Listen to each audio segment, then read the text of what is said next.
നമുക്കെല്ലാവർക്കും അറിയാം ആധുനിക സാങ്കേതിക വിദ്യയിൽ ഏറ്റവും മികച്ചു നിൽക്കുന്ന കാർ എന്ന് വെച്ചാൽ ടെസ്ല എന്നാണെന്ന്. പക്ഷെ ആ ടെസ്ല ഒരു ജീവനെടുത്താലോ?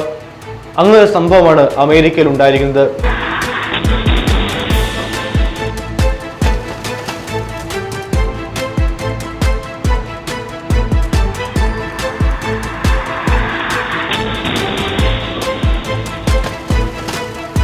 അമേരിക്കയിലെ ടെക്സാസിൽ ഓട്ടോ പൈലറ്റ് സംവിധാനത്തിലൂടെ ടെസ്ല കാർ വീടിനുള്ളിലേക്ക് ഇടിച്ചു കയറി 76-കാരിക്ക് ദാരുണാന്ത്യമുണ്ടായി.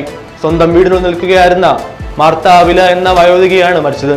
വെള്ളിയാഴ്ച രാത്രി 8 മണിയോടെയായിരുന്നു നാടിന് നടുക്കെ ഈ സംഭവം നടന്നത്. മൈക്കൽ ബട്ട്ലർ എന്ന ആളാണ് ടെസ്ല കാർ ഓടിച്ചിരുന്നത്. അപകടം നടന്ന സമയത്ത് കാർ ഓട്ടോ പൈലറ്റ് മോഡിലായിരുന്നുവെന്ന് സ്ഥിരീകരിച്ചിട്ടുണ്ട്. അമിത വേഗത്തിലെത്തിയ കാർ വീടിനുള്ളിലേക്ക് ഇടിച്ചു കയറി വയോധികയെ ഇടിച്ചു തെറിപ്പിക്കുകയായിരുന്നു. ഉടൻ തന്നെ എയർ ആംബുലൻസ് മുഖേന ഇവരെ ആശുപത്രിയിൽ എത്തിച്ചെങ്കിലും ജീവൻ രക്ഷിക്കാനായില്ല. തന്റെ അമ്മ ഇത്തരൊരു മരണം അർഹിച്ചില്ലെന്ന് മകൾ ജെനിഫർ പറഞ്ഞു.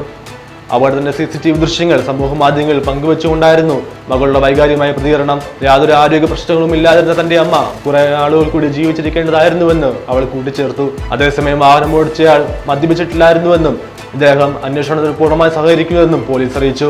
വാഹനം ഇടിച്ചു കയറിയതിനെ തുടർന്ന് വീട് പൂർണ്ണമായും വാസ്തവികമല്ലാതിരിക്കുകയാണ്. ഇവരുടെ കുടുംബത്തെ സഹായിക്കാനും മറ്റ് അടിയന്തര ആവശ്യങ്ങൾക്കുമായി GoFundMe വഴി ധനസമാഹാരം ആരംഭിച്ചിട്ടുണ്ട്. ടെസ്ലയുടെ ഓട്ടോ പൈലറ്റ് സംവിധാനം ഇതിനു മുമ്പും നിരവധി തവണ വലിയ വിമർശനങ്ങൾ നേരിട്ടിട്ടുള്ളതാണ്. ഓട്ടോ പൈലറ്റ് മോഡിലാണെങ്കിലും ഡ്രൈവർമാർ എപ്പോഴും സ്റ്റിയറിംഗ് വീലിൽ കൈവെക്കണമെന്നും ഏത് അടിയന്തര സാഹചര്യത്തിലും സജ്ജമായിരിക്കണമെന്നും ടെസ്ലയുടെ മാനുവലിൽ കർശനമായ നിർദ്ദേശം നൽകുന്നുണ്ട്. സംഭവത്തിൽ പോലീസിന്റെ വിശദമായ അന്വേഷണം പുരോഗമിക്കുകയാണ്. News desk Kottarakkara media.